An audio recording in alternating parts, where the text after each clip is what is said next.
Yeah, Silent Hill TDS, what's up? Yeah, come on. I.O.W. Sports Network, late night edition. Let's go. Come on. We about to raise the bar. Wild card mark. Everybody grab a seat, cause you know we about to spark. Late night sports talk. Modelo Le Cigar. Man, you don't wanna start. Wild card mark. We about to raise the bar. Wild card mark. Everybody grab a seat, cause you know we about to spark. Late night sports talk. Modelo Le Cigar. Man, you don't wanna start. Wild card mark. Hey.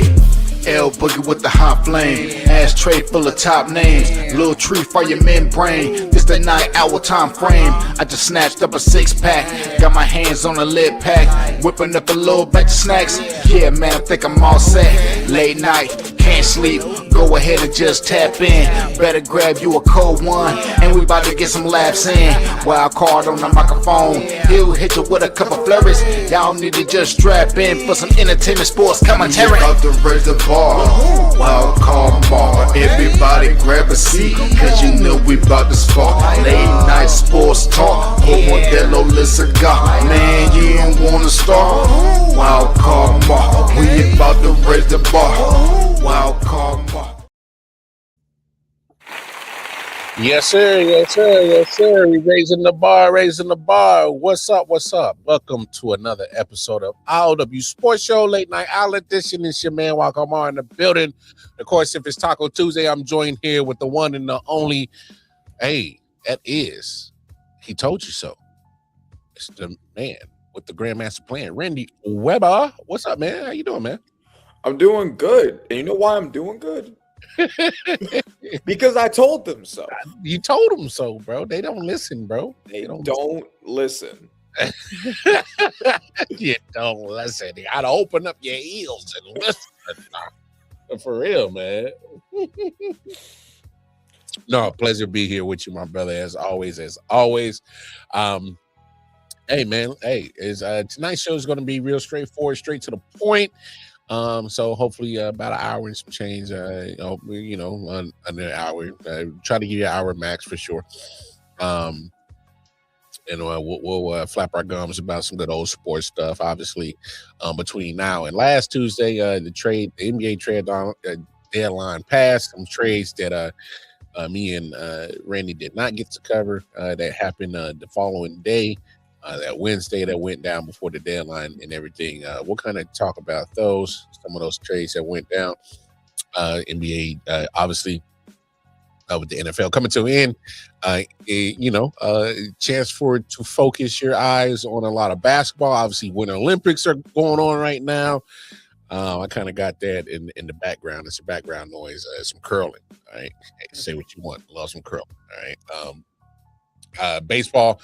I don't know if people watch baseball as much as I do, but shout out to my Royals. Pitchers and catchers reported in spring training today, so that's going on in full swing. But hey, y'all know what it is, man. We got to put a final pin in the 2025-2026 NFL regular season. Our postseason comes in. Super Bowl was this past Sunday. The fallout from that, hey man, and that's part of the reason why Randy told you so. That Super Bowl pretty much went down as a lot of people expected. No surprise that the Seahawks won. No surprise in the way that the Patriots offense looked, Randy. How about we start right here? We'll get to the champs because the champs get all the time in the world. Matter of fact, they'll get a whole offseason to talk about them. Patriots. I'm just looking at a good defense that tried their best to do a carry job that they've been doing all postseason. They just weren't able to do it in this one because the opposing team's offense is at least, competent enough to put up solid points.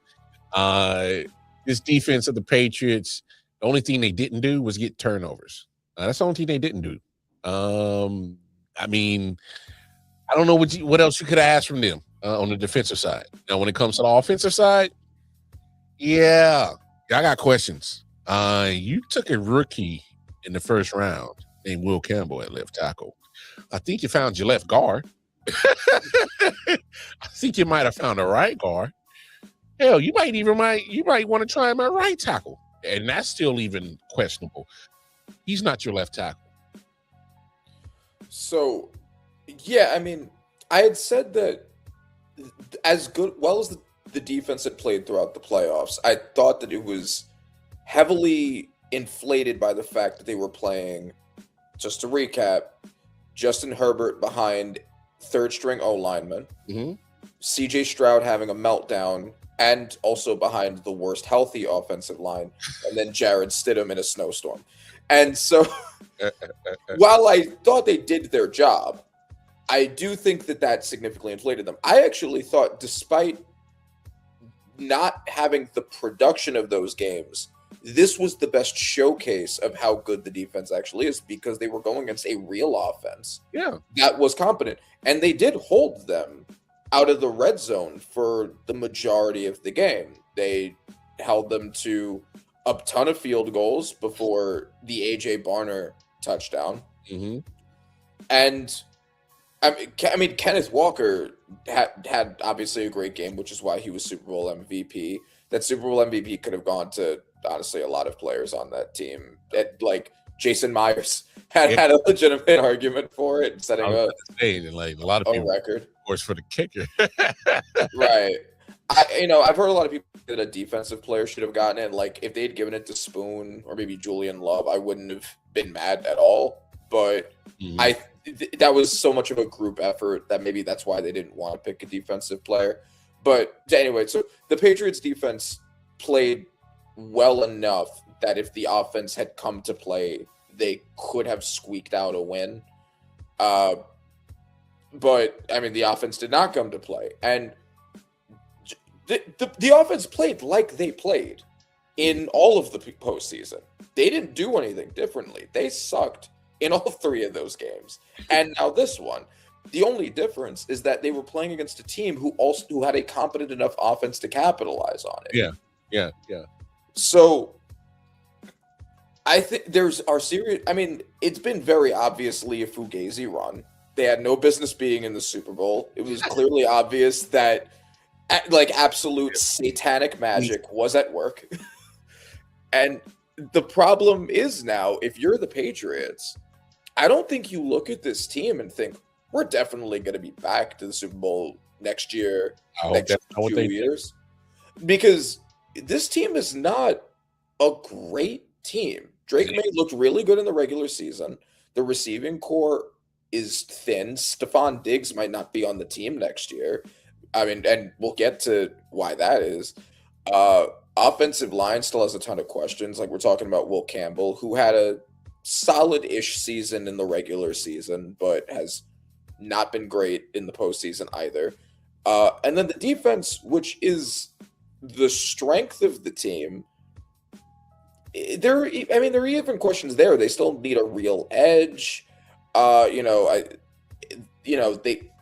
don't look at this team and be like, this is a loaded defense, the way that the Seahawks defense is, the way the Texans defense is, the way the Broncos defense is. Like, there's still work to do on that side of the ball too. So you're not looking at this team, which is going to have a much harder schedule next year, and say, we're definitely getting back there. Now you're also drafting low because you made it to the Super Bowl. So it's not like you're getting a bunch of blue chippers to fill spots.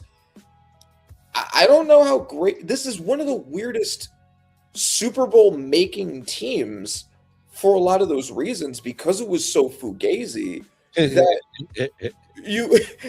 I'm just at this point, I am rubbing it in, but I'm also just being honest that you look at this and you're like, what do we do now to win our ring? Because you have a ton of cap space. They're going to have to address a lot of it in free agency, but outside free agency is like the one way they could really ensure this team, but it's not in a great position to make it all the way back there.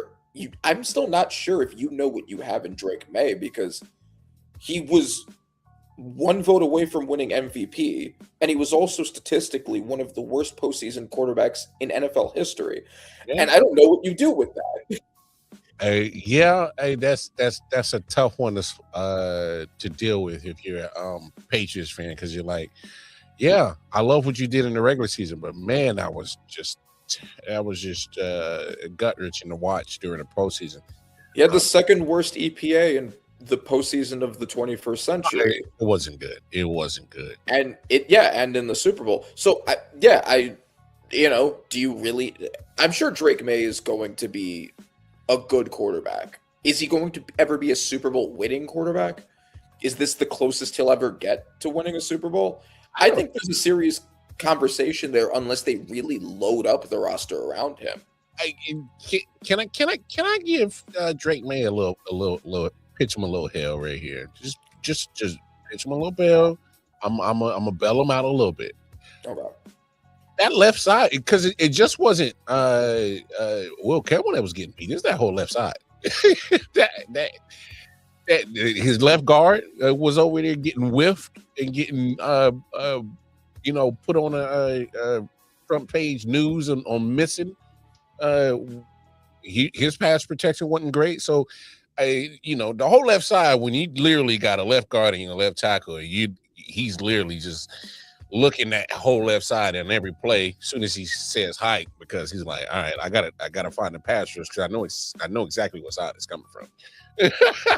So I will say, if you get a better performance from your O-line, I think you definitely get a different Drake May.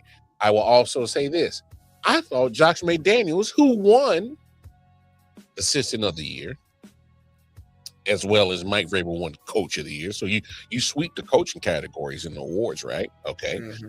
So earn those motherfucking awards. How does Josh McDaniels, who's been bloated as this great offensive coordinator, he's been part of the whole Patriots dynasty, and he's great, and look at all the opportunities he's always okay. So the way that you made zero adjustments shows me exactly why Tom Brady was so important to the success of that dynasty. And I don't know if it was necessarily of any offensive coaching.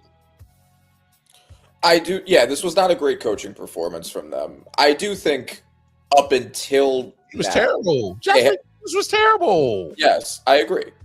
Up until the Super Bowl, I think the coaching was very good from the both of them, but this was not a good coaching job. Mike Macdonald, who does not have the coaching experience that either of them do, absolutely outcoached their asses. He coached and look, I understand there's a disparity in talent-wise if you're looking at these rosters. Yes. I understand that, and that'll be glaring. But I'm not going to say the margin is that damn wide that the gap couldn't have been closed by the actual experience of Mike Vrabel, for one, being in a Super Bowl numerous times as a player, so he knows the experience of being in a Super Bowl and how to deal with it. Or just him being he's been a coach before with the Titans, been at the AFC Championship game, so he's already had the experience over McDonald. So I'm just kind of looking at coaching staff wise, the favor should have been in Patriots corner, but it didn't look like that. It was just outclassed. Yeah, Patriots fumbled this one. And also, to the whole coaching situation, I know that they say that the awards are sent in before the postseason starts. I don't know, because obviously Vrabel and McDaniel had strong cases for winning both of those awards for the regular season, right? Doesn't it seem a little weird to you that, given that Vrabel basically has the exact same argument that Ben Johnson does and that Liam Cohen does, for him to end up being the winner and his team to be the one that's in the Super Bowl, and McDaniel to be the winner and for his team to be the one in the Super Bowl? Yeah. Would that not be a basically three-way split between those, almost the exact same argument between all three in the regular season?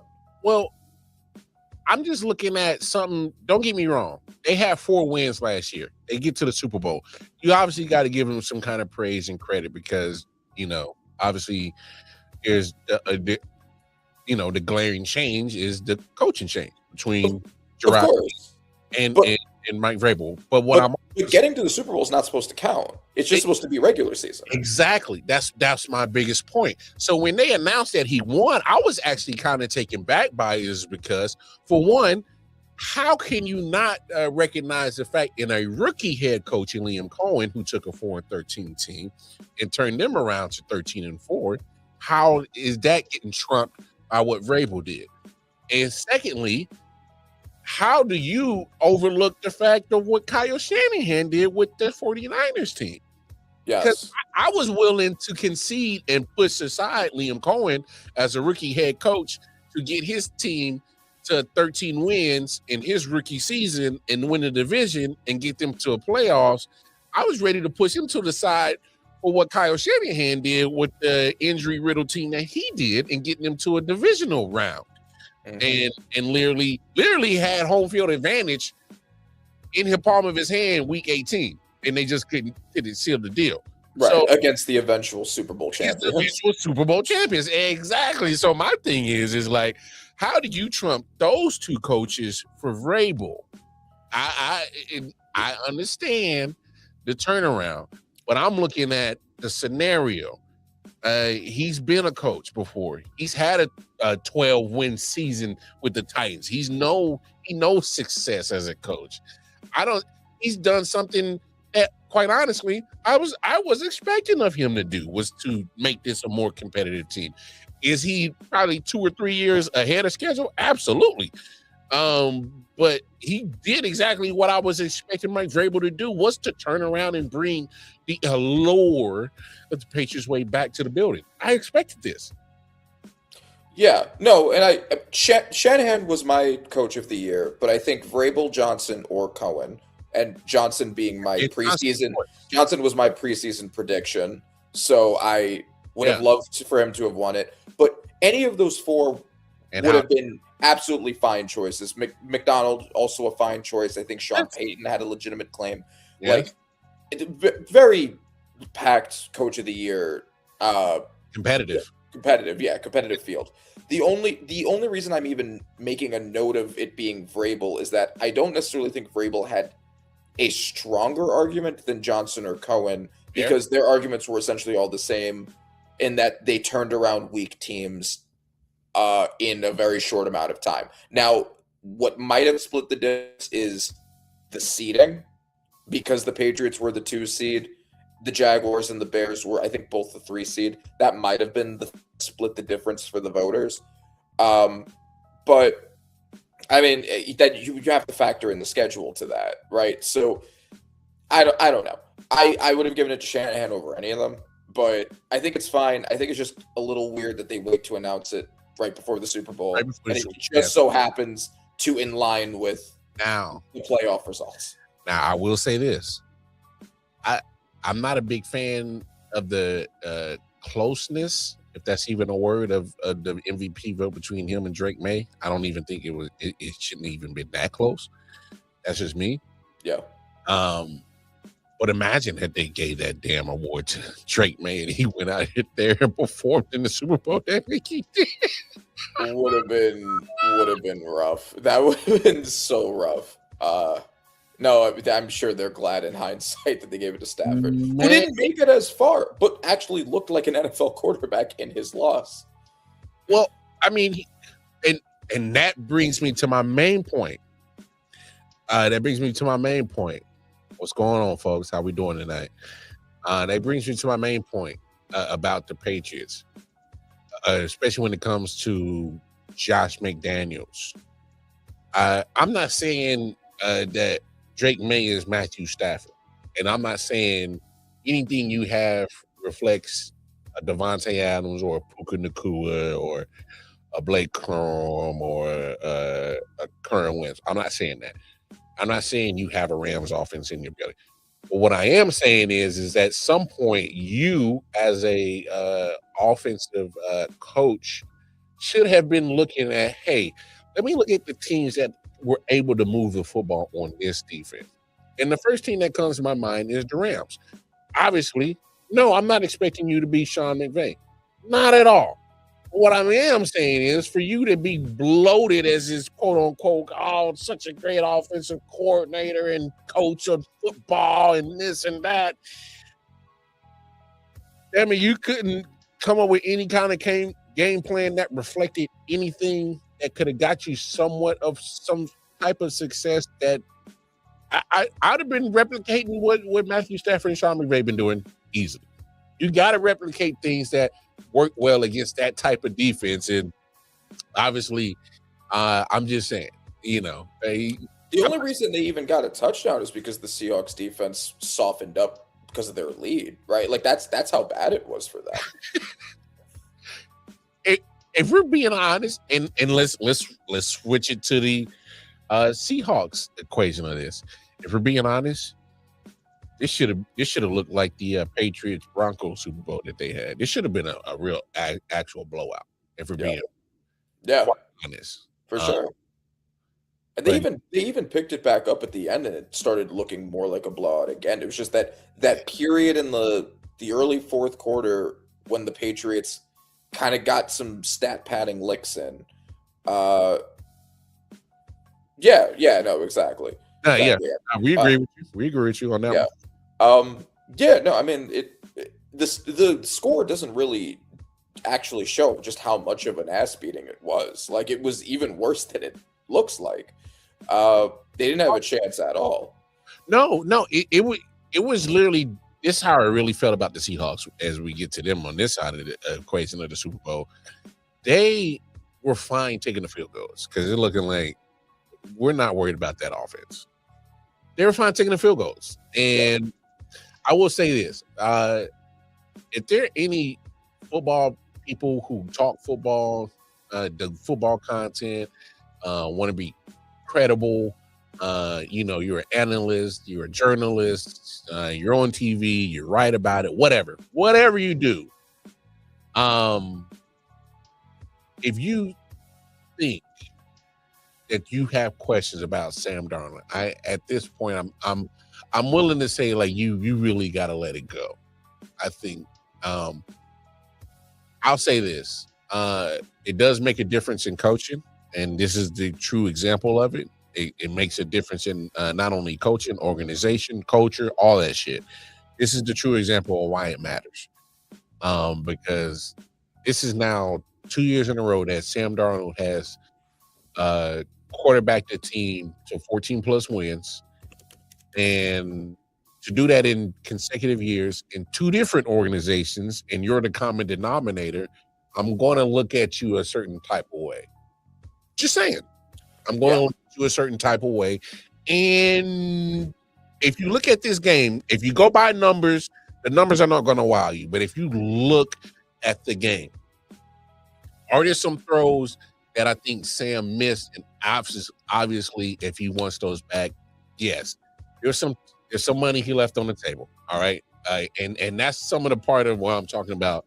This score should have been a blowout. Because some of those drives that ended in field goals, if they actually make a couple throws here and there where Sam makes a couple connections, he did miss JSN wide open on that breakout, that coverage blown, and he's just standing there wide open by himself. If he gathers himself and doesn't get too anxious and doesn't overthrow him, that's a walk-in touchdown. So there's another touchdown off the board. There was a couple of throws that I wish Sam would have made for sure. But especially first drive, I was very impressed with the first drive. There was a couple of throws in that first drive. I'm like, oh, Sam throwing in some tight windows, and he's flinging that rock. And I'm like, okay, this is what we're doing. So he wasn't scared. He did put it in some dangerous spots. But I will say, overall, he played smart football. There was a couple of times where he could have taken the sack and he's just thrown it away when nothing was open. And I'm like, that's smart play. Lift it down. And so he played smart, managed the game, football. Don't fuck it up. I got a fucking world-class defense that's going to bring it home to me, and that's all I got to do. And he did it. So exactly. That was the difference between him and all the other offenses that the Patriots went against. He played clean football, didn't turn the ball over. I actually thought that because Darnold was actually pressured a lot. Drake May and Darnold were both pressured a lot.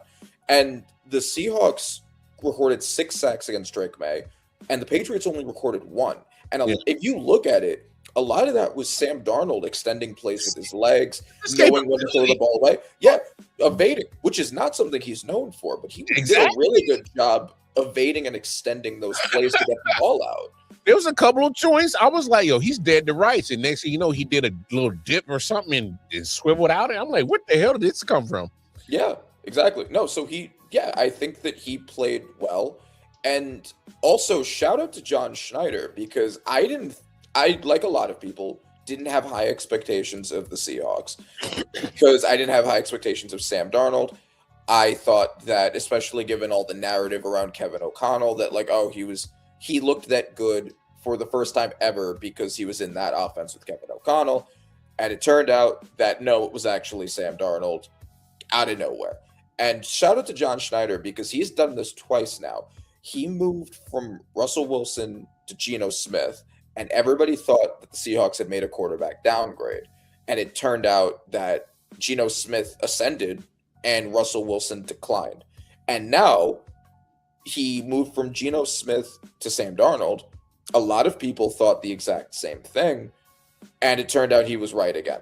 He knows when to move off of quarterbacks. He knows how to draft. He runs a really good front office that has been successful in moves that are kind of like, I remember I talked about, was on this show, and I was just like, a lot of these moves are kind of head scratching. Like, why are they getting rid of their receivers? You know, why are they doing this and that? And, you know, it worked. Like it really worked. I didn't see it coming, but it did work. Yeah. Now, my preseason predictions weren't high for the Patriots, and they, you know, drastically went past my expectations as well by getting to the Super Bowl. Yeah. But I think, unlike the Seahawks, there are still more questions. I think if you're this Patriots team, you look at that roster and you think that I know that you said that you expected Vrabel to make the Patriots more competitive. I think most people did. I was very skeptical because I thought that this roster was not up to that. And I still think that's the case. And I don't know what like, if you look at this team, I think you need a wide receiver 1. I think you need an edge 1. I think you need safeties. I think you need more O-line. Like, I don't think that this is a complete team. And, I think you're looking at two very different, we're done with the season situations now. Oh, without a doubt. Without a doubt. Look, it sounds great to say this. I know you were just in the Super Bowl a few days ago. You should be worried because I agree with you, Randy. I just think there's you made it to the Super Bowl on a incomplete team that caught fire and some luck at the right time. Mm-hmm. That's just how I feel about the Patriots. I think you're way ahead of schedule. I think you're 2 to 3 years ahead of schedule because we saw Vrabel do this in Tennessee. It took him a minute. Then he gets to the AFC Championship game with the 12-win season, and then 2 years later he's out. So. Right. This looks like a team that could be in that similar situation. They could be similar to what the Commanders, where like they had this hot start, nobody expected it. They went way past what anybody expected of them, and then they come down to earth next season. That would be my bet, unless they make some serious moves in free agency. That first place schedule they about to see next year. Yeah, they're definitely about to come back down to earth. And I don't know what's going on with Diggs. But they're gonna have to figure that whole situation out, or seriously replace him. I don't think they move him because when they got him, they went ahead and gave him some money up front. And so I know they gave it to him for a few years. There's always issues with him, and he is older, like, and he is injury prone. Like, I still think you need another receiver. I don't think you rely on Stephon Diggs as your answer for your Drake May window. That's my opinion. Oh no. If you ask me, I think the only thing that's locked down and you don't have question marks, but you actually starting to kind of still do have question marks, is Christian Gonzalez is the only question mark. And what I mean by question mark is You worry about his durability, but he's the only thing that you really don't worry about on the page. Yeah, right he's now. the only player that is absolutely as good as he's looked. Yeah. And Anthony brings up a great point. And that's why, to your point, Randy, that's why you get another wide receiver, because you can't rely on just Stephon Diggs, who is getting older. He's 31, about to be 32, something like that. And that's your number one option. They love Kayvon Booty. He's solid, but you're not game planning for him. No. Keyshawn Booty is not a serious threat. Like he had some good plays in the playoffs and all of that. Like I don't think he's certainly not a bad receiver, but like he's not your answer. No, outside of Stephon Diggs. No game plan for him, and also to the players without a question mark. Milton Williams also deserves a shout out. He's also really good. Yes. But like, yeah, you just put him on the field. And you're like, yeah, just do what you do, bro. Right, but no, exactly. You have much more question marks than a team that was just in the Super Bowl should have, and I don't know what they do about that. But shout out to the Seahawks. Also, what did you think of the halftime show? Oh, honestly, this is a very boring Super Bowl, and I came away with it thinking, surprisingly, the halftime show was the most entertaining part, and I feel like a casual or like someone's girlfriend that's on her phone the whole time when I say that. Yeah. But it really was. Hey, I'm just gonna say this. I took Spanish when I was in high school, so about 4 years right there. I did another year in college, my freshman year in college. So that's 5 years of Spanish. All right. Now, mind you, I got about like 25 years of culinary experience, like in the kitchen. So, that is a industry that is well known to have Hispanic people in the kitchen. So, there's about 25 years of knowing kitchen Spanish. That's a different Spanish, just so you know. That's the kitchen Spanish and Spanish are two different Spanishes. Just something. All right. So that's Spanish, yes. So if you just don't know, I'm letting you know it's different. All right.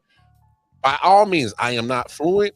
All right, but I can catch some words and I can at least communicate with Spanish speaking people enough that we can get the job done, whatever needs to get done. Like if I need something, like I can at least communicate it enough that they can reciprocate it and vice versa. So whatever.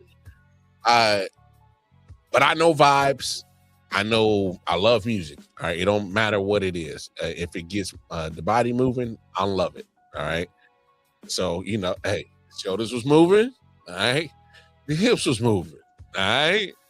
I didn't know a damn word. I caught some. I caught a little bit. Caught, from time to time.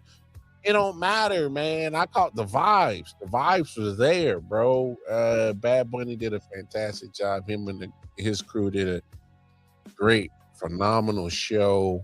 I mean, look, I know the controversy, whatever. Oh, we got to get an alternative. You didn't have to, but regardless, if you're a heterosexual male, I don't know why you didn't want to watch this. I'm just saying, like, yeah, no, for sure. I also know like a little bit like conversational Spanish, not a lot either. I also worked in a kitchen with a lot of Latinos, was with a Mexican woman for years. Like I know some, but yeah, no, I mean I didn't know that much of the language either. But yeah, no, it was a great party. And also I as the political rights, as MAGA's political consultant, I really hope that they continue to establish a political dividing line that against football, Bad Bunny, and twerking Latinas. I think that's going to be great for maintaining the demographics that helped Trump win in 2024. I think they should keep doing that. I think they should say, we are so racist that you're not allowed to have twerking Latinas and Bad Bunny. You are now only allowed to have Kid Rock and that crying guy who wanted to cut his grass and kiss his fish. And that's your entertainment now. I think that'll be great for bringing in numbers in 2028 for the Republican Party. So that's crazy. I'd rather see Kid Rock run around with his old ass off the same song that was popping at the 1999 MTV Video Music Awards. That you're still living off of that song. Congratulations on that, but it's like, yeah. I mean, he thinks statutory is mandatory. Apparently, yeah, you got some rare fishy. He's in the right party for that. Yeah, look, I don't subscribe to the political bullshit of anything because I think politics is a very disgusting world that is very manipulative, very backstabbish, cliquish, all that shit, fake. It's not real. So I'm not subscribing to any of this shit. I just like, can you entertain me or not in a halftime show? And this entertain me, point blank, period. All right. That's the only thing I asked for. I don't care what genre of music you're from. Because when Shakira was there, she was singing in Spanish. I didn't, some of it was. I didn't, but I guess when you were Latina rump shaking and you bring out J-Lo, they don't give a damn. But so they weren't told to be mad about it this year. They were told to be mad about it, so now they're mad about it. That's always what it is. Hey, look, be mad, cool, have your right. You didn't want to watch it, cool. I enjoyed it. I saw a lot of ass shaking from some very beautiful women, and I was trying to make sure that I didn't get smacked upside the head for my wife from gawking too hard. That's the only thing I did. All right, so I enjoyed the halftime show. Probably a lot more than I enjoyed the football game. Facts, yeah. No, for real, nothing but field goals for 3 quarters. I mean, I was waiting for Bad Bunny. Like, geez, yeah. At that point, I was like, shit, just hurry up and bring on Bad Bunny, because, I can. And obviously, we kind of talked about it too. I will say that obviously, I think our infatuation for Bad Bunny is different because we are wrestling fans and we've seen the entertainment value that he does bring. Just as a funny point, also, because I was just talking to a coworker about this recently. She's Latina. She's a big Bad Bunny fan. Since first ever seeing him, because my first ever seeing him was in wrestling. Yeah. And I always had the impression that he was a crazy short guy, like very short. And then she pulls it up. It's just like, oh, he's like 5'11", like he's like an inch shorter than me. And then I realized, I thought that he was short because he was standing next to Damian Priest all the time. Yeah, and Damian's like 6'3". 6'4". Yeah, he's crazy tall. So it's funny seeing Bad Bunny in another context and being like, oh, you're like a regular sized man. Man, that's crazy. I think that might have been the first time I was exposed to Bad Bunny, and then I kind of like, oh, he's the most streamed artist. I'm like, well, yeah. No, his music's popping. Like, I don't even understand all of it either. And like his songs are popping. He had an album last year. That album's popping. He did a lot of that for the Super Bowl halftime show. Yeah. Hey, at the end of the day, he knows how to make a move the needle internationally, and he's an international star. And I was gonna say. Just also, yeah. little T-Rex arms. It's also smart, like the Kendrick halftime show, because he's my favorite artist. It's obviously going to be my favorite halftime show. But it was also smart for the NFL to do this, that people don't realize they've been trying to internationalize for years now. They're like the only American sport that doesn't have much international reach, and since then, they've been having games in Latin America, in Europe, and like this is just a part of that. Like, Randy, it's smart business. Randy, we should see. This is why I think people are sleeping on watching our content is because they just don't want the real. I think people just don't want the truth. All right. It was always about that. It was never about this political bullshit. So I guess Turning Point wanted to get their part in it, and Turning Point is being smart on making their presence known in society, so they're not stupid market wise neither, because controversy always makes cash. They ironically probably added to the view count of the Bad Bunny Super Bowl halftime show by making it a political issue. And the crazy, it's now the most viewed Super Bowl halftime show, and like obviously would have been viewed a lot, especially because of the numbers increased in Latin America, but like turning it into a political dividing line probably helped the NFL. More, yeah, it did. And look at it this. And again, I'm not political, but I will say this: for all you Trump supporters, if you want to support him, that's your personal prerogative. But for you crazed Trumpers that go crazy, say, "Oh, yeah, I'm with him too. I'm not gonna watch it," and then Trump's literally watching the Bad Bunny halftime show. So you literally are going so above and beyond to glaze this man, and he makes you look stupid because he's literally watching it and saying all whatever negative stuff that he wants to say, but he's literally watching it. So he can't. I need people to understand. So right now there's a counter, all right, on our StreamYard account. Y'all may not be able to see it, or you won't be able to see it. Primarily, I can see it. I don't know if Randy can, but it gives us a count of people who are really watching it. And you know what it says? It just tells us who's watching. It doesn't tell us if you're watching out of hate, if you're watching out of love, or you're watching for background noise, or you're watching for whatever purpose. It doesn't tell us that. You know why? Because it doesn't fucking matter. It just shows us that you're watching. It just shows us that you're watching. For whatever purpose it is, it doesn't fucking matter. You're watching. And for you to go crazy above and beyond to follow the man, and for him to be so negative, for him to sit there and literally watch it in front of your face, you should be offended. And the fact that you aren't really says more about you. Why does my president get to enjoy twerking Latinas and I'm not allowed to? Because he told me not to. all the MAGA men revolt. I missed out on the twerking Latinas. That's one of my favorite searches on the internet. Like, and I missed out on that. You damn right. You goofy. But no.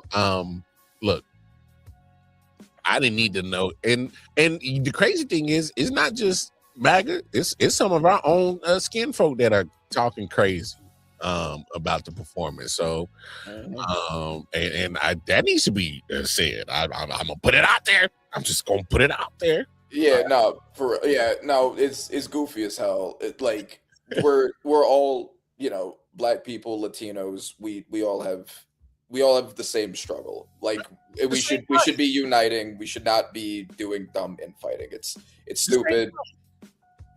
And like for the MAGA Black folk, like they're in that same camp. But for the Black folk that aren't MAGA, who are turning anti-Latino now, again, I'm just gonna put it like this: they had a burger at the Super Bowl that's $180. ICE can't. They ain't getting the people at the Super Bowl. Them people are not there, right? The people that ICE are looking for are not at the Super Bowl. All right. Well, I don't know if just because someone's undocumented doesn't mean that they. No. I'm talking about the people that ICE are targeting are not at the Super Bowl. That is a different world. The Super. All right, I'll put it to you like this: the Super Bowl is at a point where it is now corporate driven to maximize dollars, appearances, things like that. It's a spectacle now. It's not it's priced out that football fans, fanatics like you and me have to literally break an arm and a leg to go to. Mm-hmm. It's that's what I'm saying. And when the people who ICE are targeting are in our class and below, as in we common folk, so they're targeting common folk.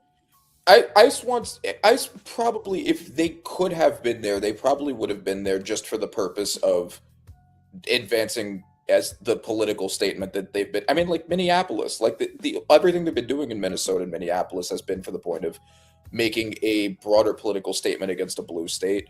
That's probably what they would have done there too. True. And California is probably one of the bluest states you can ever be at. So Right. Exactly. Yeah. That's a fair point. That's a fair point. Yeah. Mm-hmm. But just to bring it back to this, I will say this: I did love the message, overall message. Only thing that can beat hate is love. So I love the message, obviously. He's wearing the shoulder pads and the football uniform. Kind of gave a story of his life being in Puerto Rico. So I did dig that. I love the actual people getting married in the joint. You come to figure that out. You come to find out he hands the Grammy to a kid that was detained by ICE, and has a lot of nuggets in there. A lot of nuggets in there. I knew he gave it to a kid. I didn't know the kid had been detained by it. That's great. Like that's at least that was reported. Of course, I can only go based off what's reported and whether you can take that with a grain of salt. But I thought the Bad Bunny did his thing. But let me ask you this, man: who if you were to pick, or let's just throw some names out there for future references, because obviously he's going to be back in LA next year. I mean, I don't know who really interests me to be the next halftime performer, man. I really don't know. That's a good question. I heard about that too. Yeah. I saw that. That was funny as hell. For next year, so it would have to be someone that's like a big, because they were going for like old nostalgia acts for a while, and now they're going for like stars that are like on the top of the mainstream charts the past few years. Yeah. That's a really good question. I don't know who's like going to be the next big breakout. I know that. Yeah. Matter of fact, I'm gonna look it up right now. Top streaming artists. Because I think you hit something. Not only are you talking about the top streaming artists, but the international part. And I thought that was a great point too, because they've been trying to. Obviously, Taylor Swift comes to mind, right? And I mean, if that ends up being Travis Kelce's last year, they might purposefully do that, which would be kind of cool. Even though I'm not a Taylor Swift fan, but that would be a kind of cool thing. Me neither, but I mean, when you're talking about an international artist, mainstream, she's at the top of the list. Her and Bad Bunny keep going back and forth year and year. They could. I mean, Billie Eilish is another one who hasn't done it yet. I don't think they're gonna do Drake. I think they know that he's starting to go on the decline. Maybe. After the way the beef ended up and them calling him a pedophile at the last one, I think that's probably out. They already did The Weeknd. Yeah, they already did The Weeknd. I mean, some like the newer artists that are starting to get big. I know Leon Thomas is one. I don't know if you remember the show Victorious on Nickelodeon, but the dude from that show was nominated for Best New Artist, and he's been making some moves. That's probably a couple years out, but he might be someone to look at. Yeah. They already did Bruno Mars. So I can hear you on a Billie Eilish, but I don't know enough of her music to really. Yeah. Yeah, that's. I mean, I don't know. J. Cole's retiring, so that one probably is out. And I don't know if you've heard the new album, but it's awesome. I did love. I've already ran it back all the way through twice. So good. Yeah. I mean, there are probably a handful of them to choose from. They could also go back to like a big nostalgia act, like a really famous rock band from like the 70s or 80s or whatever. Like they have options. Oh, they got the odds. Lil Wayne. Oh, that'd be cool. I would love a Wheezy halftime show. I mean, he's wanted one. He has wanted one. Yeah, he might have wanted one, but I mean, look, when he didn't get it over Kendrick, I understood why. Because, like, I've been to a Wayne concert. All right. It's a lot of mumbling. All right. Look, I was just gonna say.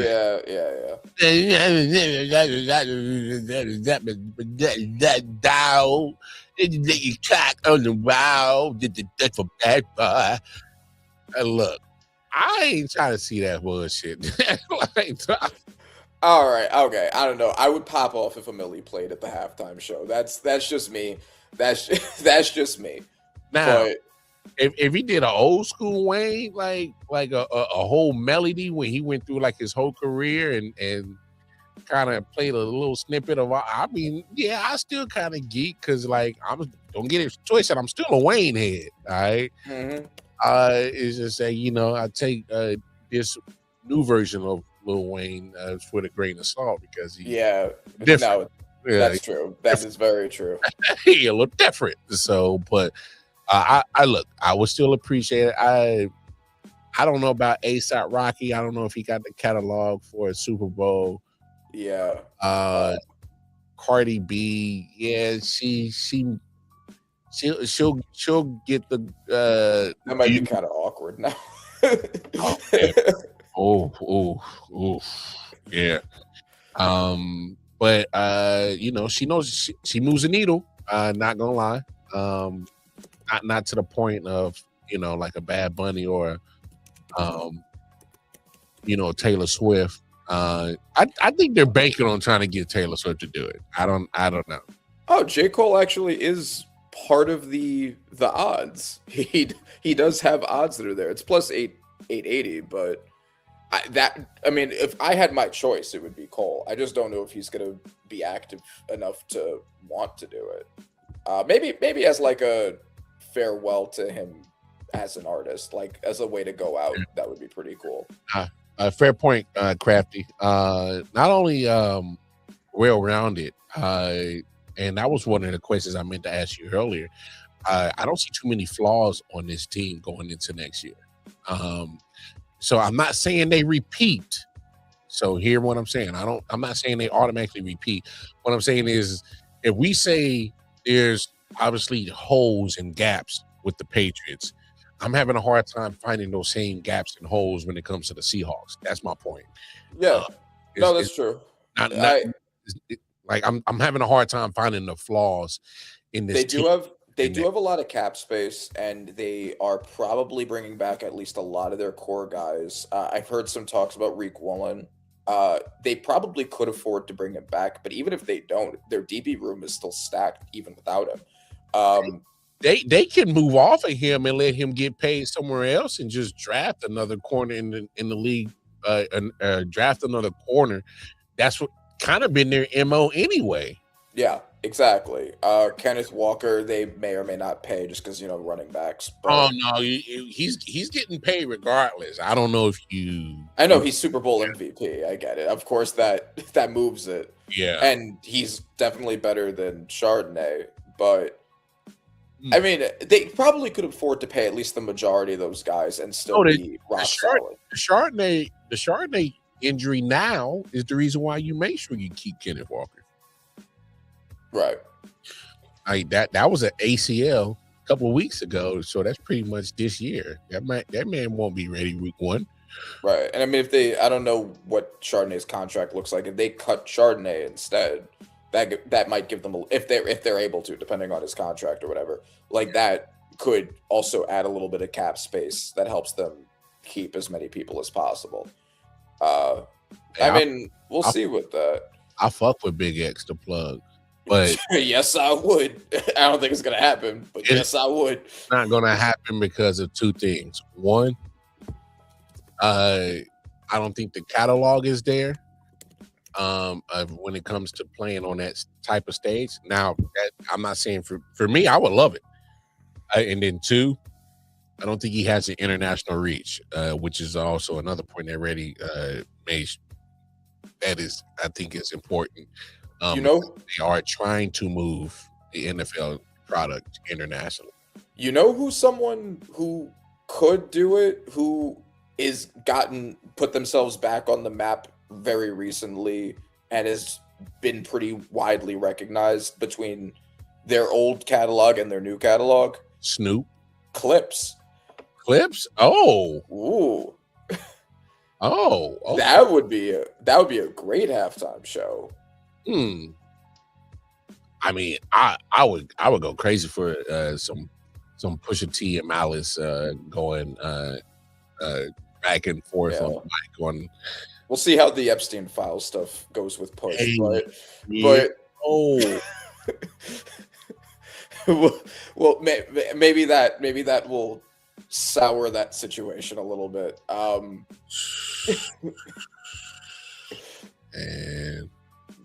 But I mean, artists that are big right now, like, you know,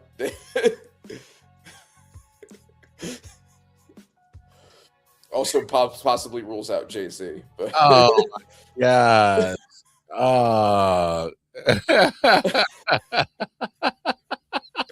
That's crazy, bro. Oh man. But as to kind of help bring this yeah, all right, let's just move on to the other stuff because we still got stuff to cover. NFL awards. We'll do NFL awards and the Hall of Fame. NFL awards, what did you think of we already did Coach of the Year and Assistant Coach. What did you think of the other awards? I know that you agreed with MVP like I did. MVP was spot on. Were you at all surprised that Herbert got a vote? I'm not surprised he did because just the way that the writers' behavior goes.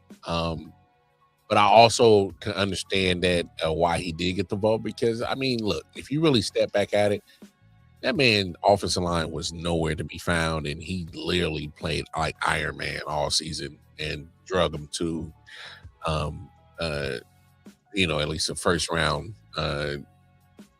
competitive game, at least until they just couldn't do nothing in the second half. So no, it was Sam Monson from originally PFF who was the one that voted for him, and he put out a video explaining why. And after hearing his case, I mean, yeah, the offensive line was the worst in the NFL by far. He didn't have a particularly good receiver group. You know, his receiver group's comfortably below average, and he carried them to the playoffs. I mean, if in terms of valuable, I think that you can make a legitimate case that he was the most valuable player to his team.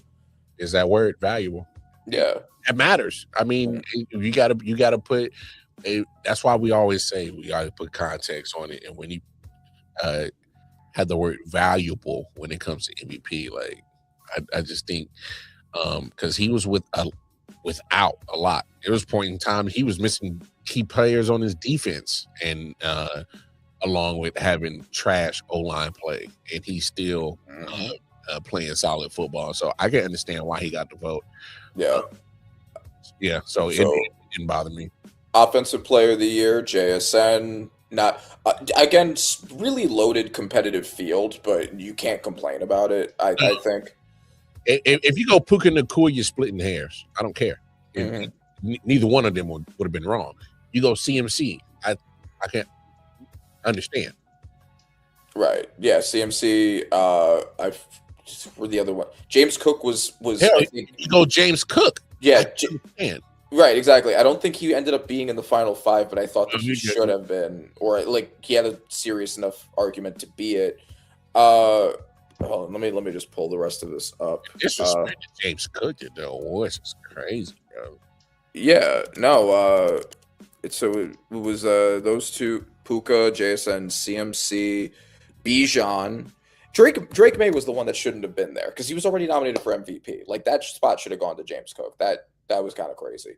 But like, yeah, like any of the five aside from Drake May, so would have been totally valid choices. I know that I had said last week that I thought that JSN had too much stronger of a case than Puka, but if you actually look at all of their stats, it is closer than I originally thought.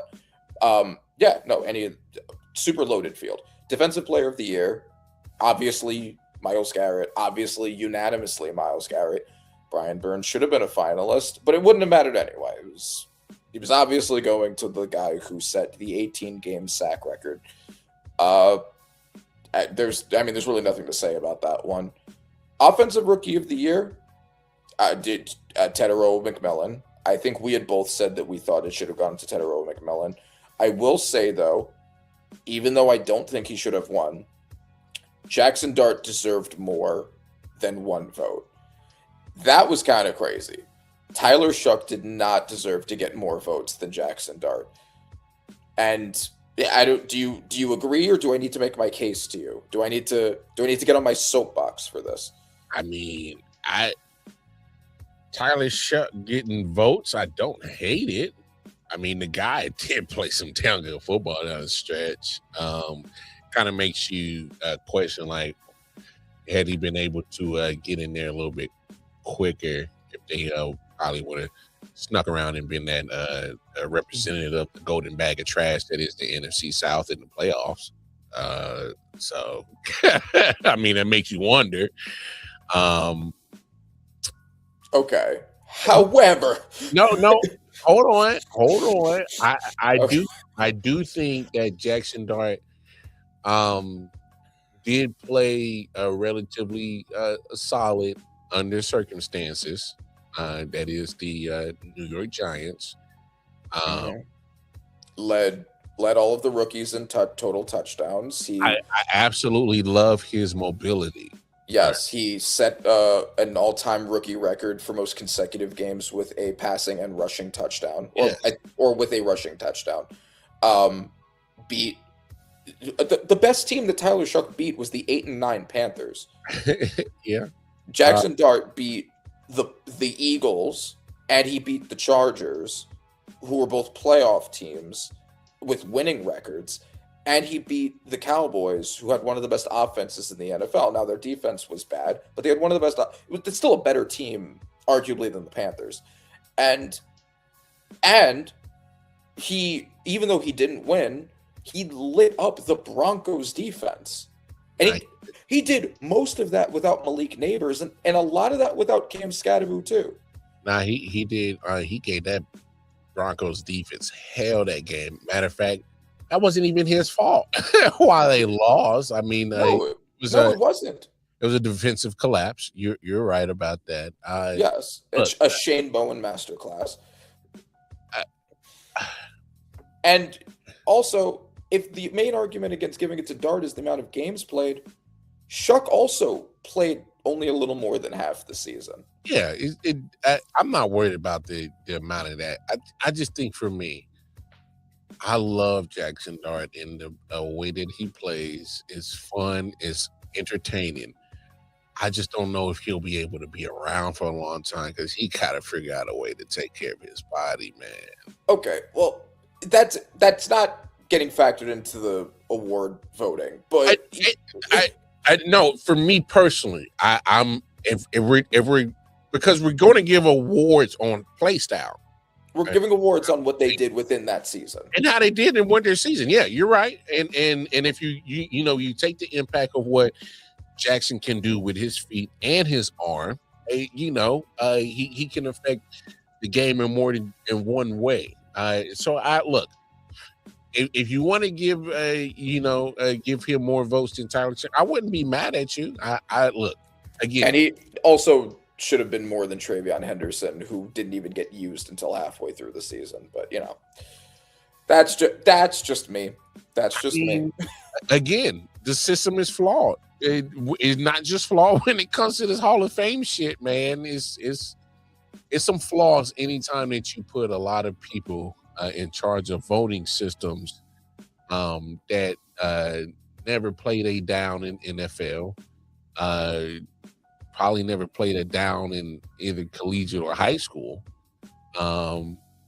And look, again, being around the game and writing and reporting on it, respect to it. We'll never downplay it because we're almost in the same realm of that vicinity, just being a content creator. So I would never downplay it.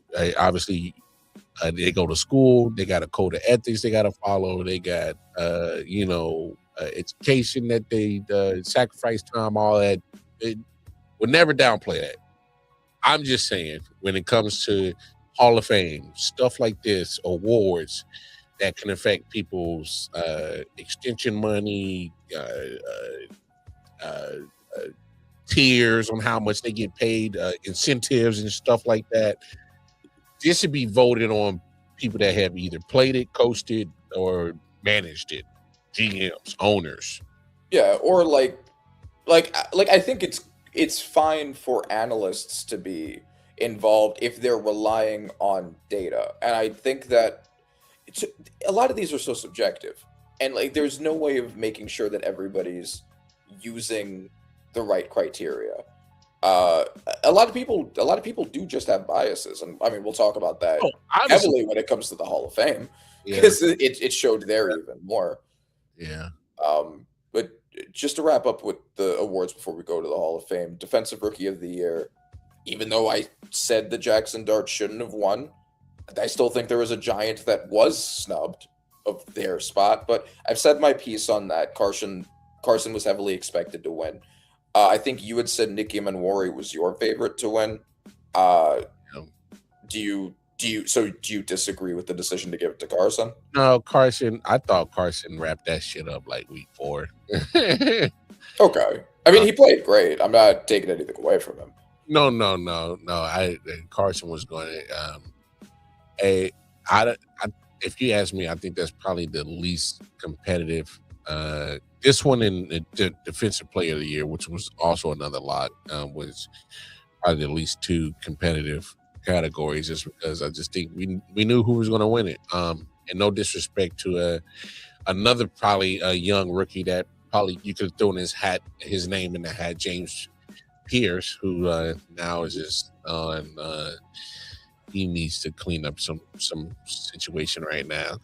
Yeah, no, because I had said last week that the 5 finalists for that award were the correct finalists. I thought that Abdul should have won, but Pierce was, I think, a deserving finalist. And after the most recent news, I think there are questions of if he's going to be in the NFL at all now. All right, so this is a sidebar conversation, so this was not part of the plan. I'm just organically pivoting, folks. Sure. Randy, I'm just at a loss for words. Like, young man, you literally just made a name for yourself in this NFL. When you put your name in that category of being Defensive Rookie of the Year, and then you just kept on that trajectory, and in 3 years, matter of fact, in 2 years, that team probably would not have let you see that 5th-year option. They were going to extend the shit out of you.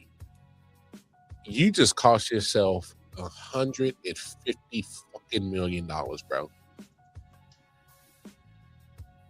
It's crazy. I mean, and like I know that there was talks of him having character issues in the draft, but it wasn't this kind of character issue. There was like issues with his motivation and stuff. To this degree, I don't think anything like this was ever expected out of him. Like this would have been like what Mike Green people were worried about with him, not James Pierce Jr. But to this degree? Yeah, no, exactly. It really did come out of nowhere. Bro, the fact when the details came out that you struck a police officer with your vehicle in a way to evade and to flee, I'm like, oh, bro, you are asking to come on, bro. You're asking for the state of Florida to throw the whole damn book at your goofy ass. Nah, man, and it's a shame. Like he had apparently his girlfriend had apparently broken up with him, and he had By the been way, Rakia stalking her. Jackson, who's a professional women's basketball player for the LA Sparks, who has her own blossoming career. Oh, right, yeah. Yeah, she had broken up with him. He was stalking her, kept calling her, not letting her, leaving her alone. She tries to go to the police station. He follows her in his brand new Lamborghini and smashes it into her car to stop her from going to the police. Police get there, and then yes, he strikes a police officer on his way to try to flee. And I mean, there's just so much there. Clearly unstable, clearly has a lot of issues that he's going to need to get worked out, possibly through his career away.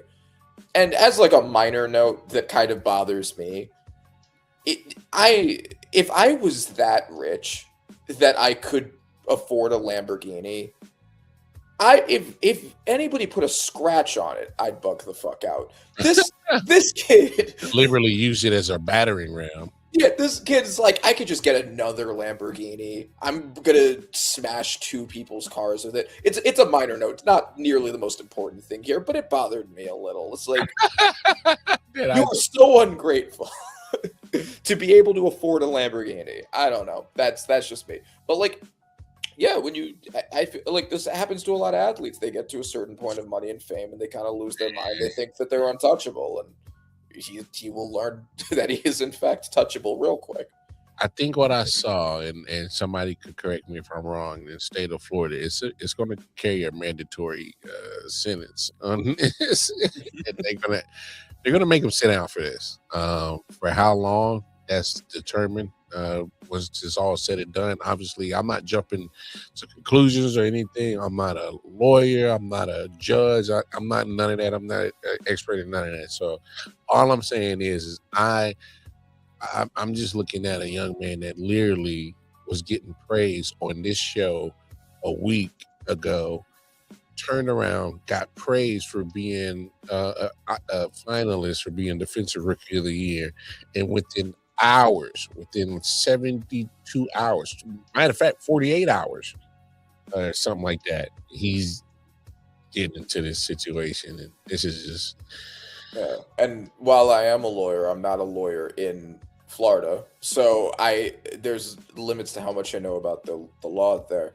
But from just on football, if you're the Falcons, you're fucking furious about this. You gave a first for that guy. You might need a quarterback now, and you might not be in a position to get one now. Because of him. I didn't even think about that because they gave up capital to go get him. Yeah. And he might be in jail for the rest of his contract. Yeah. And because I think minimum he might do like 3 to 5 years on this joint. Like you said, the rest of his rookie contract. And like you said, they need a quarterback. Yeah. They got one. My God. Yeah. They better hope Penix comes back in a clean bill of health and it's like a 70% completion percentage, because they're going to be pissed. Oh, sure. If Michael Penix is a wrap, if he's a bust and they're stuck with him, or Kirk Cousins, like they're oh man, that's gotta hurt. No, that is my goodness. At least you have Jalen Walker. Oh my goodness, that is crazy. Yeah, I did see that. Wemby, look, Wemby is a freak of nature. Absolutely right? Cheat code, and it just makes no sense. I mean, it's crazy. Is Dallas in trouble? They have to tag Pickens for $25 million, but it wouldn't be right signing him for over $35 million, knowing Cini only getting 32. If they re-sign him, they probably give him a little bit under CD. So if CD's at 32, they'll give him 31 and a half, just out of respect. I think that I mean, it's kind of similar with the T. Higgins situation for me. Like, Mhm. you have no defense really. Yeah. Like you have some pieces on the defensive line now, but you have so many holes you need to fix there. I don't know if wide receiver 2 is where you should be committing that much money. That's my thing. Like, I would rather use that money to bring in defensive pieces, given my situation. Randy, Like Pickett's played well enough to earn it, but Randy, it's from Jerry, roster construction, it's Jerry Jones. We're talking about him. I know, right? Like, Bengals ownership and Cowboys ownership not good, but Don't be surprised if Jerry Jones ponies up 31.5 for George Pickens. honestly, knowing him, they might do the 35, and CD might get pissed. I think that would be asinine to pay Pickens way over CD. No, I agree. Because we're talking about CD Lamb, whose first 4 years in the league can be compared to only Justin Jefferson's first 4 years in the league. Like, Or, I mean, Jamar Chase or like whatever. Like, he's a great receiver.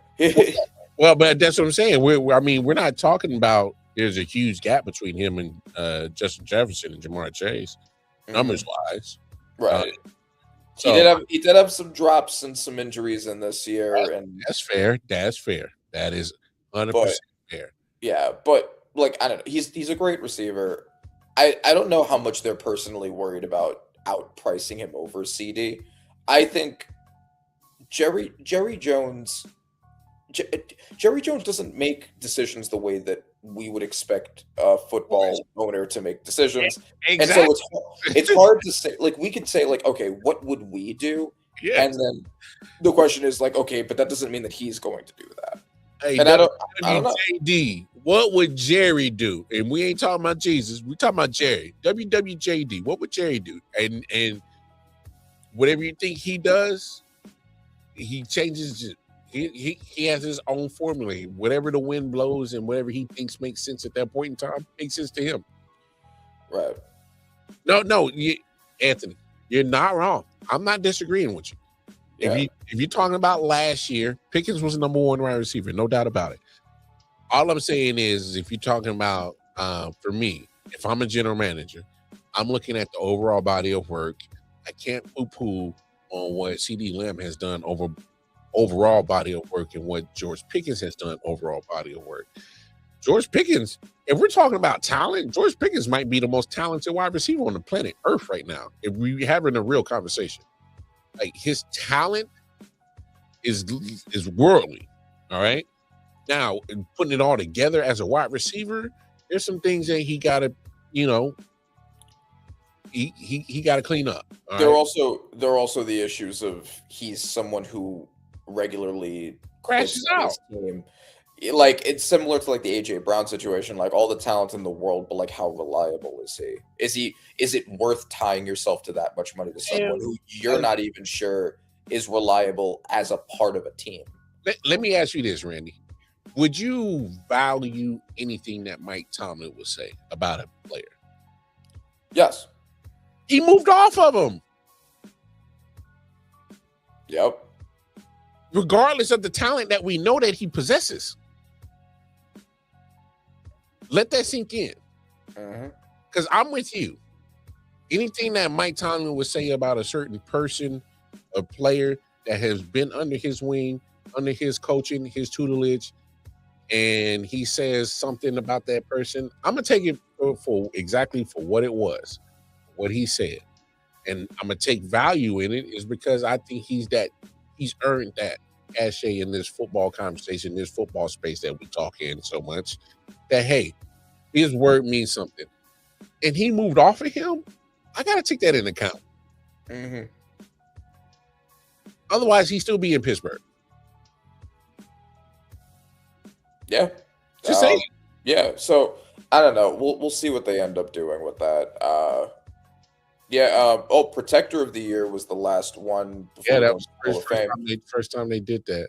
Joe Tooney, your former guard.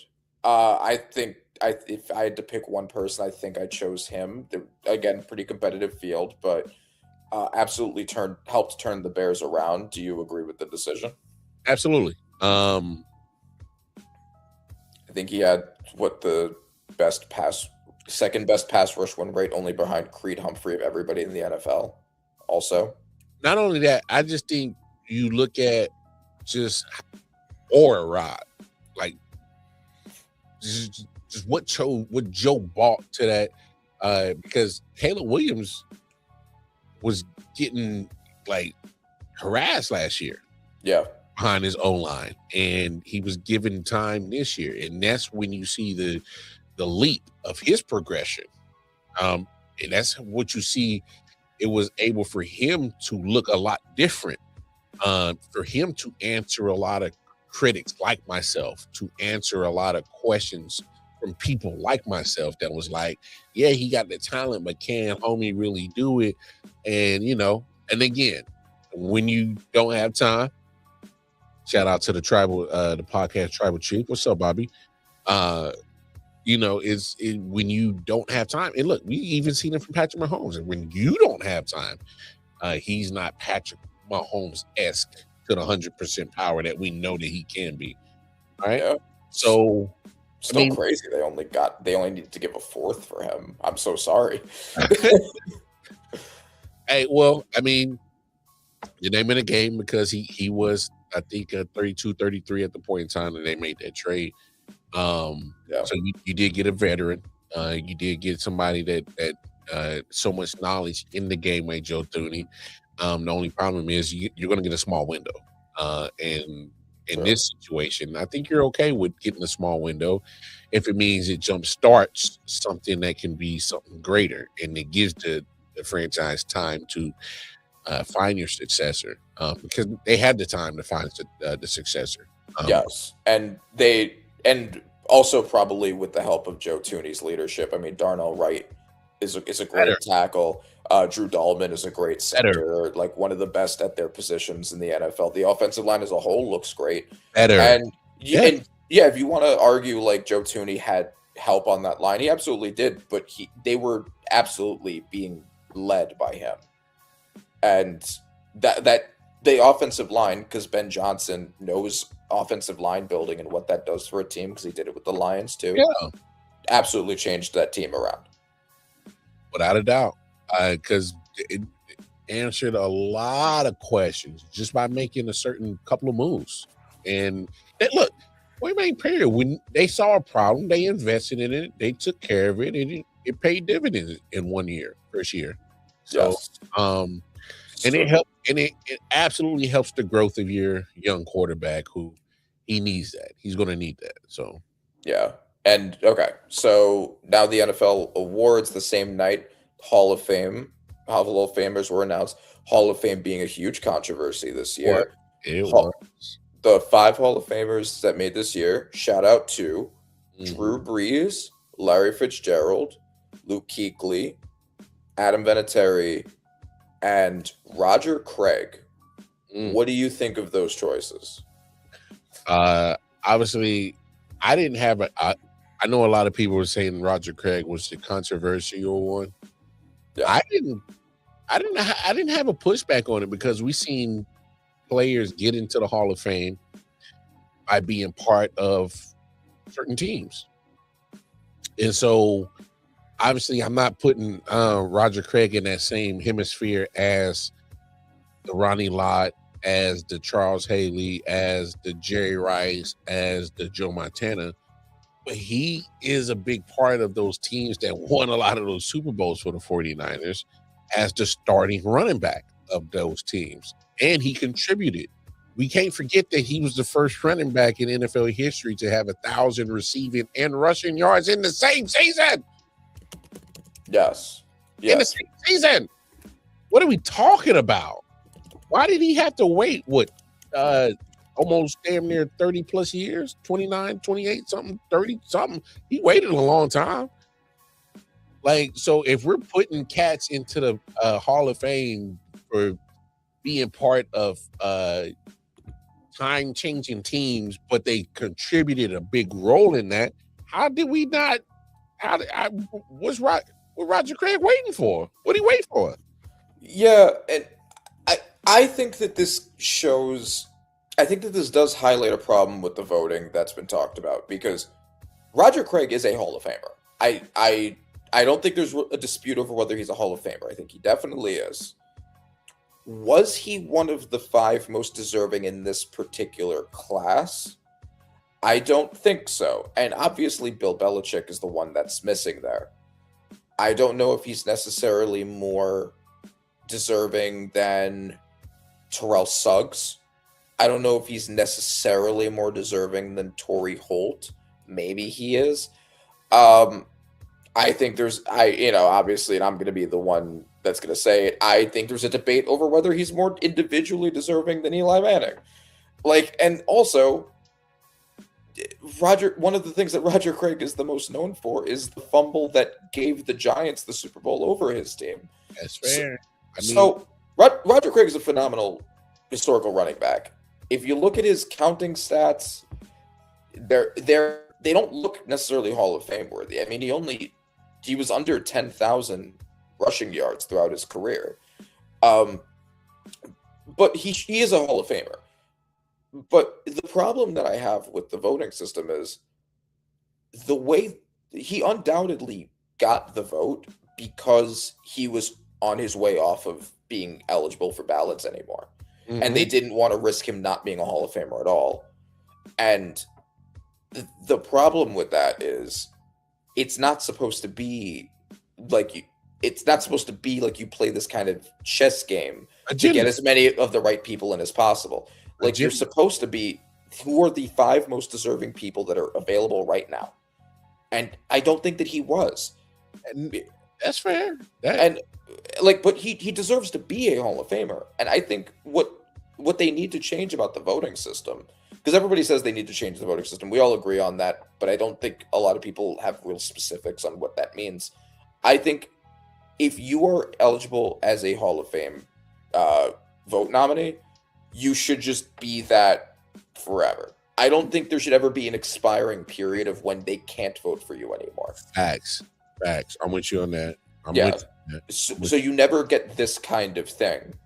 Because there's no reason for it to expire, right? If you never get in, you just never get in. But I don't think that they should lose the opportunity to ever vote for you past a certain point. It's kind of like arbitrary line that they created. You know what I'm saying? I'm with you. I'm with you because here's what it does. It makes this year's vote agenda driven. It makes it agenda driven because now Roger Craig is in his last year of eligibility. And then, somebody has to come off that list. So no doubtably, there's somebody else, like you said, that's not going to make it because now there's an agenda that, we got to get Roger Craig in there because this is last year eligibility. So what if that was Belichick's spot? What if that was Torrey Holt? What if that was T. Sizzle's spot? What if that was somebody else's spot that was sitting right there? What if that was Eli Manning's spot? So I hear you. But again, and that goes to the voting process. Roger Craig, this should never been a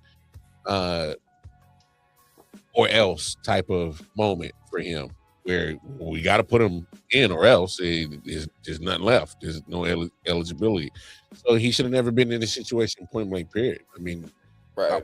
Why wait so late? So I have so many flaws with it. We've already harped on Belichick and Roger Kraft.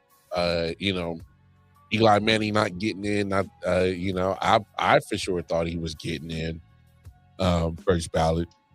Yeah. That's just and my reasons might be different from yours. I just think because I think we're gonna. The guy I'm about to compare him to, he won't be a first ballot Hall of Famer, but he's going to have a conversation of getting in or not, is Julian Edelman.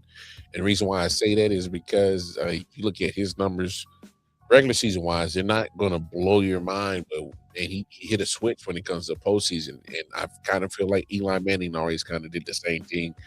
For sure. And I think Edelman is also a Hall of Famer. I don't think Edelman's a first ballot Hall of Famer. No. No, but no, he, first ballot. but No, he no. he is for his contribution to football history and And that's what I'm his saying. postseason performances and all of that. He does And if, deserve to be in. and if that's the case, then I think that logic needs to be should have been applied to Roger Craig a minute ago. He was Roger Craig first ballot Hall of Famer? No, I'm not going to say that. I'm not going to say that. Is he a Hall of Famer? Yes, because he contributed to a part of football history that is and will forever be talked about in the story of NFL of football. Is Yes. part of that 49ers dynasty that they played. And yes, there's going to be a part when it comes to the Patriots dynasty, the second dynasty in that dynasty, that yes, you're going to have to talk about Julian Edelman because he was a key cog in it. Right. That makes you Hall of Fame worthy, in my opinion. Yes. And I totally agree with everything you just said. As long as I think that it's there has to be a cutoff, obviously, like when it's time for Mahomes and Kelsey and Chris Jones to get in. I don't want them to be like, oh well, Isaiah Pacheco and like Clyde Edwards-Helaire were part of that dynasty. They got to get in, right? Like your individual contribution has to matter, but Roger Craig does have that. Yes. Yeah, I mean, like you said, the rushing and receiving yards in the same season, right? Like he is an all-time great player. 1,000 yards and rushing and receiving from one guy in one season.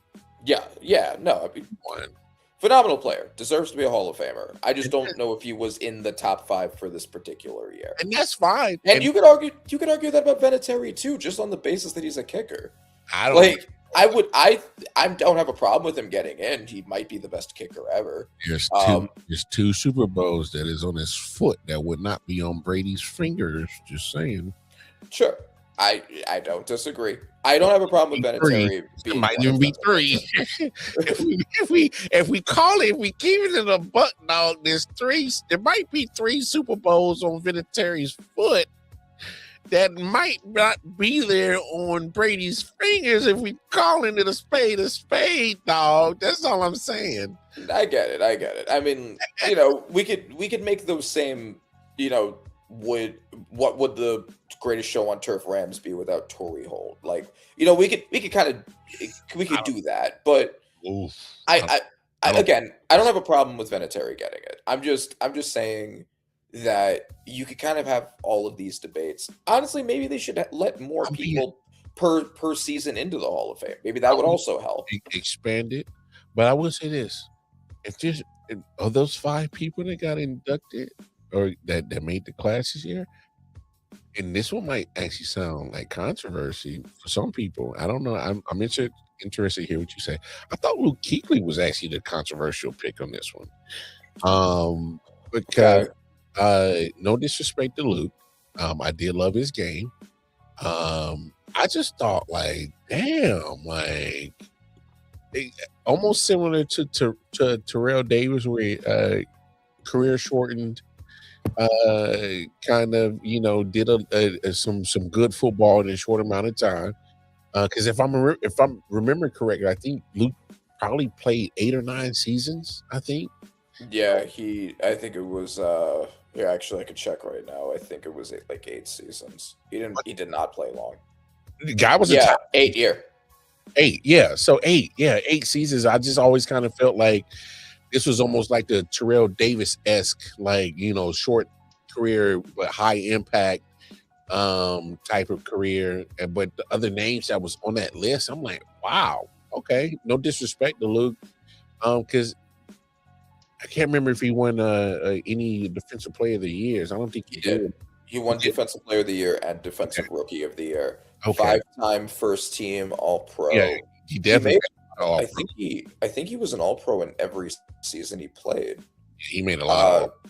I think he missed 1. He had 8 years and he was an All-Pro for 7 of them. 7-time Pro Bowl also.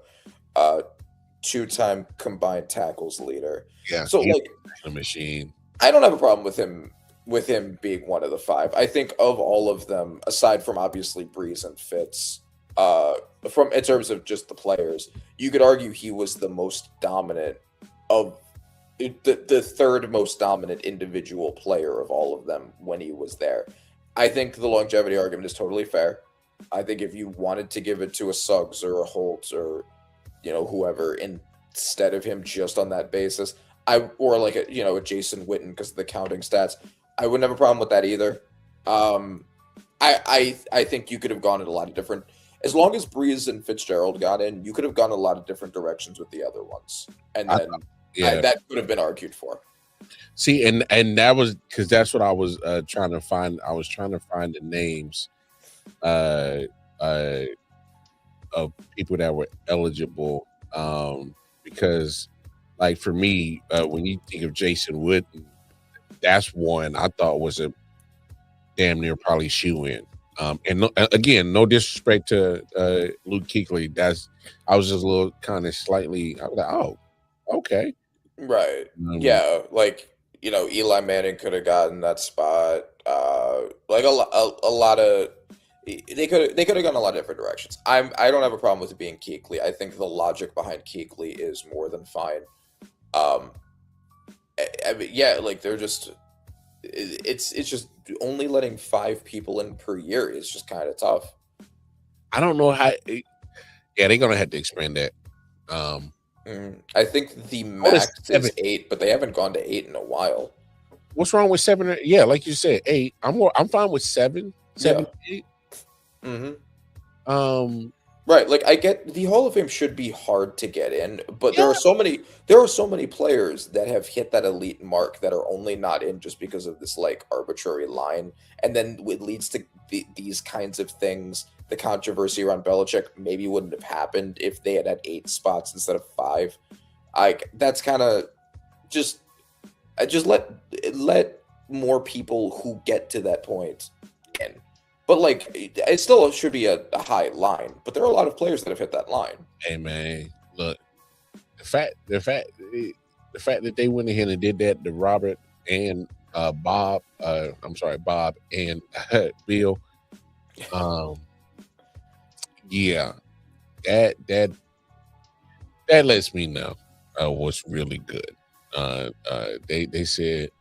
It's almost similar to how that situation with OJ happened, where he got acquitted and then they found some way to get him for that memorabilia charge, and they patted a shit ton of charges on his ass and lock is up in Nevada, bro.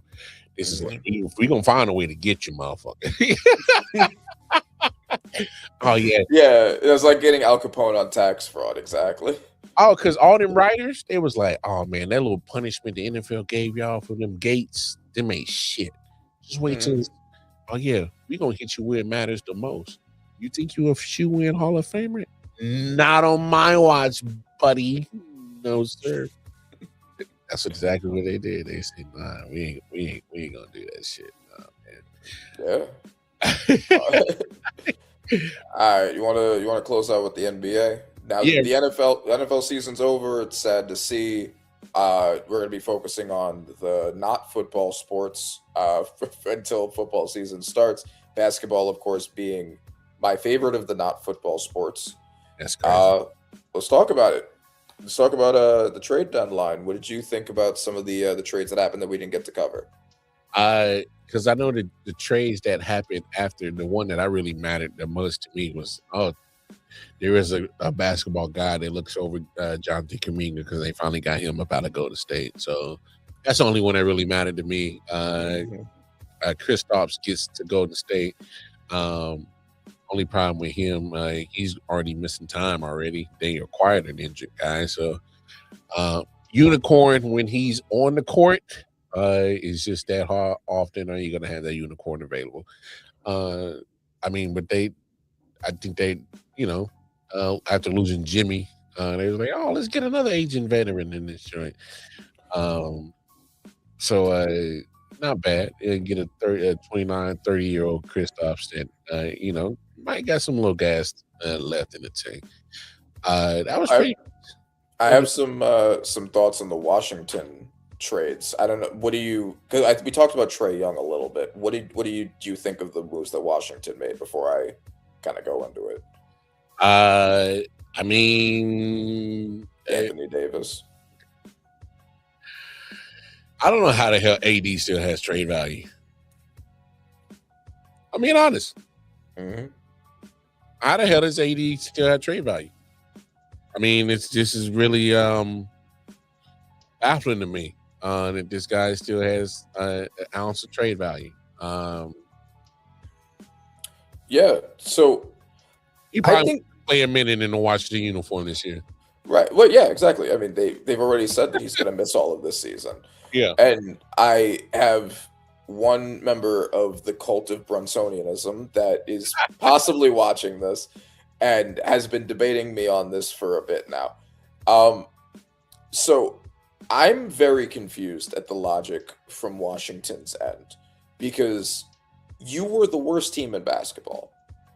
You were the most rebuilding-y rebuild team imaginable. This is the situation that would make the most sense for you to acquire as many picks as possible, for high first-round picks as possible, Bill. young players, and build, right? The same way that we saw the Spurs do it, the same way that we saw the Pistons do it. So explain to me why while you're in this position, you trade your picks away for two fairly older, injury-prone players. What is the logic behind that? So, like, I think Trae Young. So, Anthony Davis, when he's on the court, is a great player. I still think that he's a great player when he's there. Trae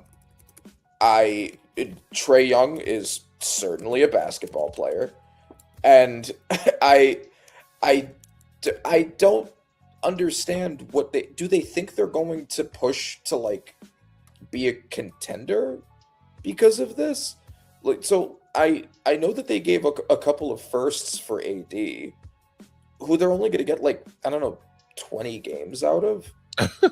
And they gave up some young players and some picks for AD. I'm trying to see exactly what they gave. Hey man, What Washington gave for Trae Young. A Will Dawkins, the current general manager for the Washington Wizards, and reason why I phrase it like that because it's just current, because that's going to easily turn into past tense once you figure out that none of this shit is going to work, bro. Okay, so it looks like they just gave CJ McCollum and Corey Kispert. So like the trade value isn't horrible for Trae Young, but at the same time, you're trying to rebuild and you're building the team around two older injury-prone players. Trae Young is also very injury-prone. He's been injured most of the season already. The team was better without him, and you're bringing him onto this team with a bunch of young players who aren't very good. I know Alex Sarr looks like he's like a potentially rising good player. We'll see. Yeah, we'll see what materializes there. But AD is going to miss a ton of games. And Trae Young, when he's there, doesn't even make his team better. He doesn't play winning basketball. He's a defensive black hole. The Atlanta Hawks defensive rating became the worst in the NFL by far when he was on the court and became above average when he was off of it. And so Anthony Davis, who I assume was partially brought on to make up for that defensive black hole issue, is also not going to be there most of the time. And you are making this trade knowing that. Like, these are the kind of moves that you would make if you're like a contending team trying to win now, not a rebuilding team who's trying to grow talent organically. So I don't really understand the logic of this. I don't think it's going to work out. And on the Maverick side of it, you got off of Anthony Davis and you got some first round picks, which I think is good, but and like you can't go back in time and not do the Luka trade. But I do think it's so like from that point on, you could say like, well, this was a good move given the situation they were in, regardless.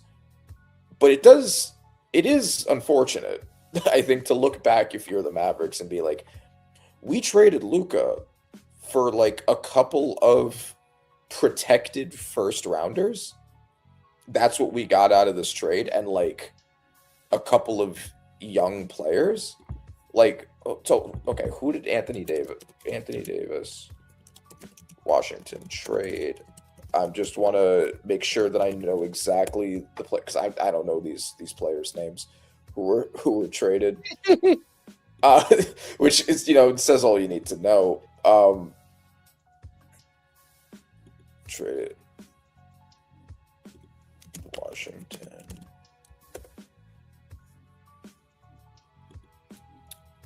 Along with three players.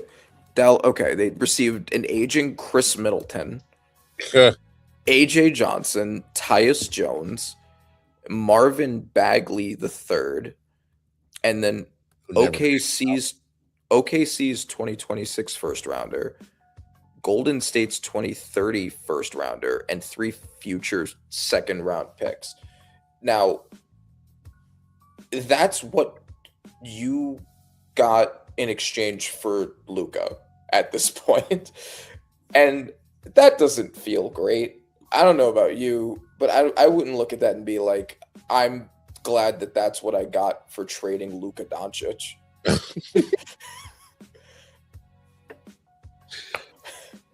Look, I don't know about you, but sometimes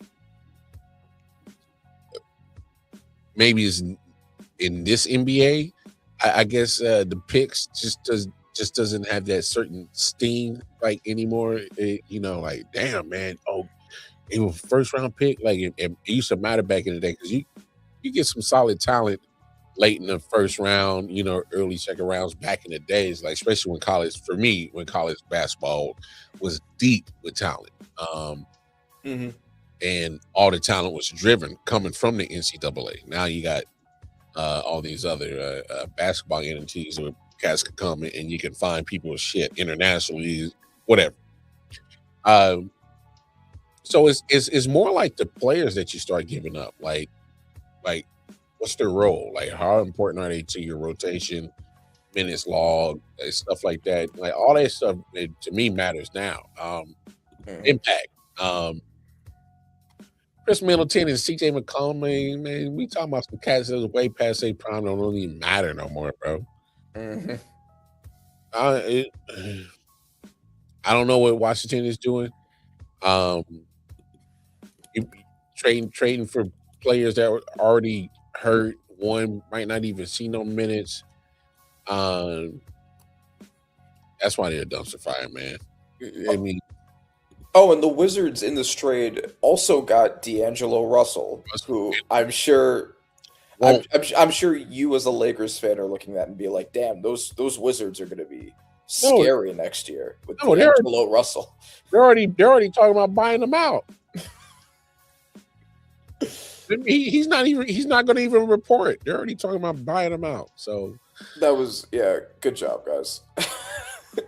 The Mavericks, I think, won this trade. It's just the problem is they should have just stuck with Luka. Like they were right to do this trade now, but they're in a worse situation than they were 2 years ago for really no reason. Well, but they found a way to dump old AD onto somebody else. They said, "Well, your problem now."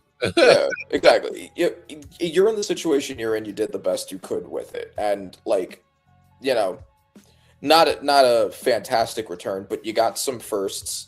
You got you could something there. You're building this team around Cooper Flag. You do have some talented pieces on the team. You're probably going to be trading Kyrie soon. We'll see what you can get for that.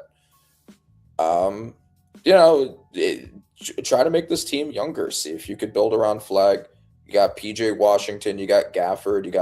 I think they still got Lively. Like they have some pieces. We'll see what happens. Stack up.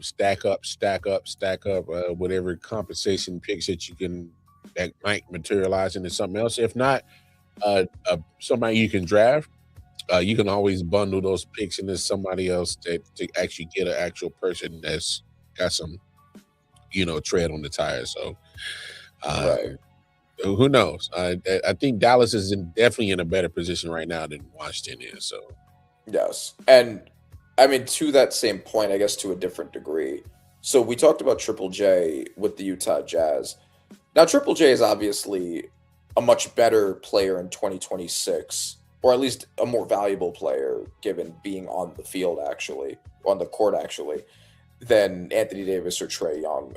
But don't I feel like Jazz is kind of making a similar mistake. Like they're also an awful team, and they're bringing in a really good player, but they gave up a lot of trade capital to get him. And it's like, do you think this is the difference between you being a contender and you being an awful team? Like he might raise you to be a play-in ish team, but in the West, that's probably not likely. You know, it seems weird that a team that bad would be willing to give up so much trade capital for one player. Future. That's the only thing I can think of is future. When you make moves like this, the only thing I say is they're trying to get their foundation pieces to make their core so they can build around it. That's the only thing I can really think of. Yeah, you got Lowry Market and you got Triple J, and I guess hopefully they're hoping they could make more moves to build around them, but I don't know. Maybe considering like this is apparently going to be a loaded draft class next year, maybe I would have held on to the firsts. You know, you need more than just one guy, even if it's a really good defender. That's probably just me. But yeah, I mean Grizzlies. We talked about this. They're getting those firsts. They're probably going to move off of Ja. They're in their rebuilding era. I think that's smart for them. We'll see what they end up doing over the next few years to kind of get back to where they've been. Vucevic to the Celtics. Veteran waiting for Simons inside. Yeah, so I kind of like that for them. Do we have any more thoughts on the trade deadline? No. Jose Alvarado going to the Knicks. We got off of I.O.W for him. I like it. I probably would have preferred a big if we could get somebody, but I like Jose Alvarado. I think Vucevic would have looked better for y'all. Yeah, probably. I don't know if we could have just given I.O.W for him, but whoever we did like a multiple trade. It was like I.O.W for somebody and then that guy for Alvarado. But yeah, if we could have gotten Vucevic for decent value, yeah, I agree. Reason why I say that is because a big guy, he's not going to be afraid to get down and dirty. Vucevic has always been pretty solid his whole career. Rebound wise, he's a walking double-double. He pretty much has been a walking double-double his whole career in the league. From his time in Orlando, his time in Chicago, literally a walking double-double. Yes. So I thought that'd have been a nice move for you guys to have that alternative for Cat. Because obviously with Cat loving to be on the outside, we'll let Vooch go down. So right, like a bench big when Mitchell is hurt, or you want to get some, like I get what you're saying. One player that wasn't traded though, Giannis was not traded during the trade deadline. Surprise. Yeah, I still expect him to eventually get traded. I guess we're gonna play this whole game a little longer. I know that, and I've heard people say this, and I think that's true. Giannis isn't the kind of player that you want to trade mid-season. He's someone that you want to have an off-season to structure around, because you're breaking up your team so much to get him, and you want to structure the team around him going into a season. So maybe that's why. Not only that, I just think he that's a big part of it that I think that needs to get discussed. But just period, he was going to add, the asking price was going to be way too much. You talking about break up your team to go get Giannis? You're breaking up your team to get Giannis. Breaking up your team to get Giannis. But no. I think I heard that there were offers from the Warriors, the Timberwolves, and the Heat, and I think they were all rejected. Also, which is an interesting choice of teams. Honestly, if I'm the Timberwolves, I'm not making that move. We've just been to 2 Western Conference Finals back to back with the teams we have. I'm not breaking apart what's a really good team to take Giannis. No. Warriors and the Heat makes more sense to me.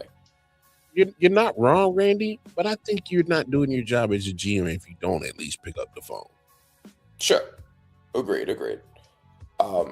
Warriors and Heat are both interesting though. Like, if you're the Warriors or if you're the Heat, what kind of package do you think you're sending Milwaukee's way for Giannis that would make sense for both teams? Whatever the hell they asked for. No, come on, man. If I want a superstar that has at least 8 to 9 more years left on his career, which Giannis has, that's going to be able to spearhead anything that I got going on for Miami. Who's your superstar? For Golden State, I need to start transitioning post Steph Curry. So it makes sense for either one. Yeah, I mean, I get it. Neither, both teams have could use him as a building block. Neither team is really going anywhere at the moment. The Warriors still maybe have like a serious playoff run, maybe 2 potentially, but like probably that is a ceiling. And then they have to figure out what they're doing. So yeah, I think of any team, the Warriors probably make the most sense because they have players that have value for a short period of time. So they have someone to give over to them. But the question is Milwaukee looking to take aging veterans in a rebuilding point? Because that's what the Warriors really have to offer. That being worth the Giannis. That's all they got is old motherfuckers. Yeah. So like, I don't know, like, do you want Steph and Draymond in exchange and like a bunch of picks and young guys in exchange for Giannis? I don't know. Probably not. They probably would go after their like young players. Look, if you're the Warriors and you can manage to keep Steph and Draymond just because they're old and the other team doesn't want them, give up your young core and then put Giannis with Steph and Draymond, that 1 year that you have all 3 of them. Hey, you know what? Damn all that loyalty shit. If I was a GM of the Warriors, hey man, Steph is the only one that's off limits. You want Draymond? Come get his ass. I don't care. I'm saying that because I don't think they would want Draymond. So I'm saying like you keep him because he's too old to trade away, and then you have 1 year with Steph, Draymond, and Giannis together. Yeah, and then like to anybody, right? Like Wiggins, whatever. Yeah. And then one crazy push. Yeah, for a final ring. That would be kind of cool. I hear you. But now we'll see what the NBA has in store. Let's get up out of here, man. It's 2 hours. I know Randy got to get ready for a long day tomorrow. I know I do. But hey, man, this was fun as always. Y'all know where to catch Randy. You need some audio needs, Panther on Acid. You dig? All right. Y'all know where to find me. Twitter, Casey Wildcard Mar. All right. I.O.W Sports Network. All right. I like, share, subscribe. And until the next time, man, y'all know what it is. Take care of yourselves. Take care of each other. Hey, man, we out of here. Peace. Yeah. Solid Hill TDS, what's up? Yeah, come on.